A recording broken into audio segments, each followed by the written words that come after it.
everybody, it's your boy Riley Adams, content manager for the Coffee Critics. Last week we talked about the internet and social media.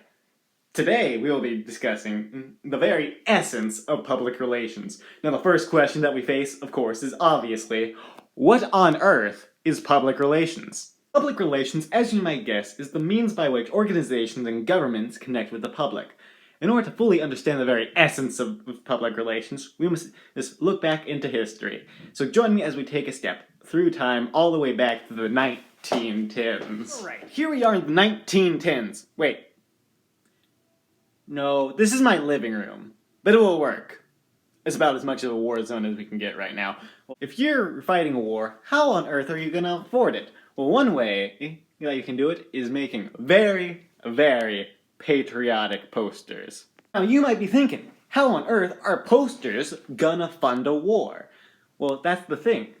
Back in the 1910s and later in the 40s, the government would roll out these posters telling people to buy war bonds to better fund the war. And later, once the economy is recovered from the fact that you've been in a war, they get money back. It's a win-win situation.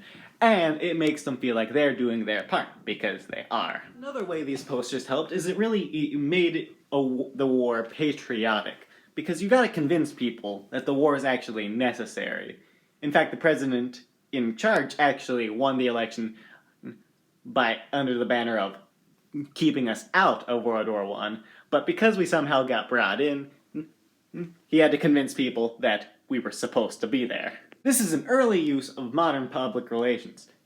We use war bond posters in World War II, as you know as well. Personally, my favorite war bond poster is the one that it was done with the Boy Scouts of America, because I happen to be an Eagle Scout. Now, with the Second World War, we continue to use war bond posters, but we also got animators like Walt Disney and Warner Brothers to make cartoons to further the support for the cause.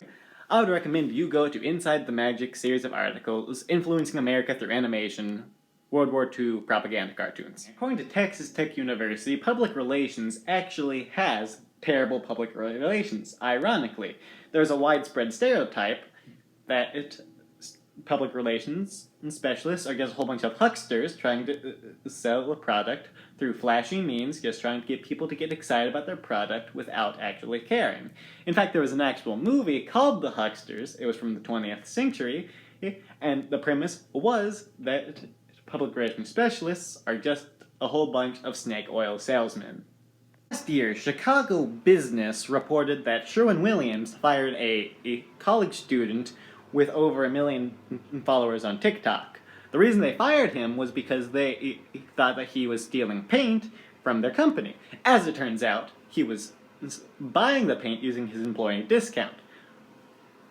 Now, normally, them firing someone wouldn't be too big of a PR scandal, but however, because he had over 1 million followers, he was able to reach 1 million people and tell them about what they did. And those 1 million people spread the news with their friends, and it became this whole debacle. And that kind of painted, you see what I did there, Sherwin-Williams with a bad image. However, even though there are people like that out there, not every company and every PR specialist is a huckster. A lot of them are just trying to connect with the public and do something good. There have been so many companies that have taken part in charities like the Buy a Shoe, Give a Shoe program that a lot of companies do. And Black Rifle Coffee sends coffee overseas to our brave men and women fighting for freedom. And so many other companies take part in a good public relations plan. Oh, my voice gets cracked. Voice crack aside, the internet has helped public relations through the digital age. Everyone's familiar with Wendy's infamous Twitter account that if you tag it, it will probably come back and roast you through some means.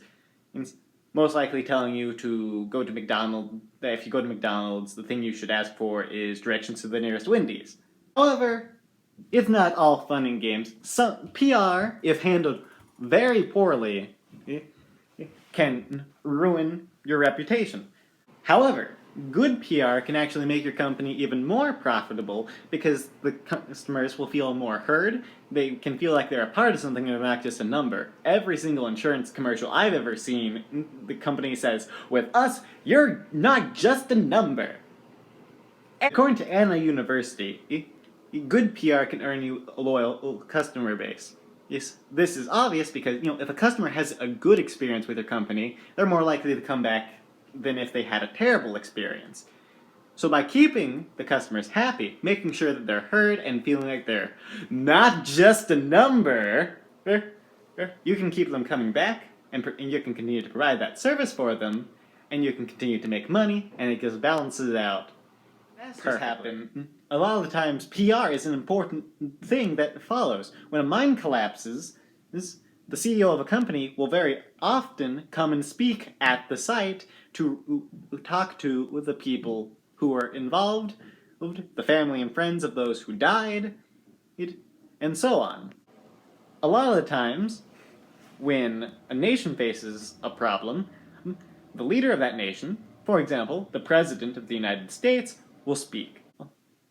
And a lot of the times, this helps the president with good publicity, and it comforts the populace because they're feeling like they are secure when everything that they once knew was shattered. Finally, public relations is deeply important to just about every organization. Every organization nowadays has is either a public relations department or they use a public relations agency. Of course, you're not going to hit the nail on its head every single time. Occasionally, you're going to mess up in the world of PR. It's how you recover from those falls that truly matters. Can you recover your image? A lot of people, a lot of celebrities have said things that they shouldn't have, and they never fully recovered their PR. This is bound to happen. Learn from their mistakes so you don't make the same ones. On Tuesday, we'll be learning how the coffee industry can use PR. But until then, I have been Riley Adams, and will continue to still be.